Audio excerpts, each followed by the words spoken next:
চুয়াডাঙ্গায় সরকারি নির্ধারিত কমিশন বৃদ্ধি ও পাওনা অর্থ পরিশোধ সহ ন্যায্য দাবির বাস্তবায়নের দাবিতে জেলা প্রশাসকের মাধ্যমে প্রধান উপদেষ্টা বরাবর স্মারকলিপি পেশ করেছে বাংলাদেশ খুচরা সার বিক্রেতা অ্যাসোসিয়েশন KSBAB। আজ মঙ্গলবার দুপুরে সংগঠনের চুয়াডাঙ্গা জেলা শাখার নেতৃবৃন্দ এই স্মারকলিপি দেন জেলা প্রশাসক মোহাম্মদ জহুরুল ইসলামের কাছে।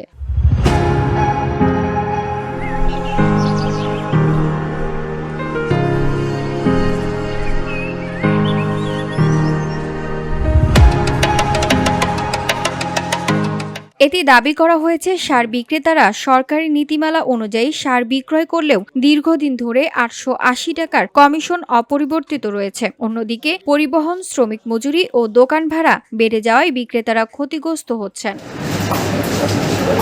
স্মারকলিপিতে দাবি করা হয় প্রতি বস্তা সারে কমিশন 880 টাকা থেকে বাড়িয়ে অন্তত 2000 টাকা করতে হবে। প্রাপ্য টাকা দ্রুত পরিশোধ করতে হবে এবং সার পরিবহন ব্যয় ও বিতরণ নীতিমালা পুনর্বিবেচনা করতে হবে। চুয়াডাঙ্গা জেলা খুচরা সার বিক্রেতা অ্যাসোসিয়েশনের সভাপতি একরামুল হক সোহেল জানান, দাবিগুলো দ্রুত বাস্তবায়ন না হলে সার বিক্রেতারা বস্তা টিকিয়ে রাখতে পারবে না, যা কৃষি উৎপাদন ও খাদ্য নিরাপত্তার জন্য হুমকি।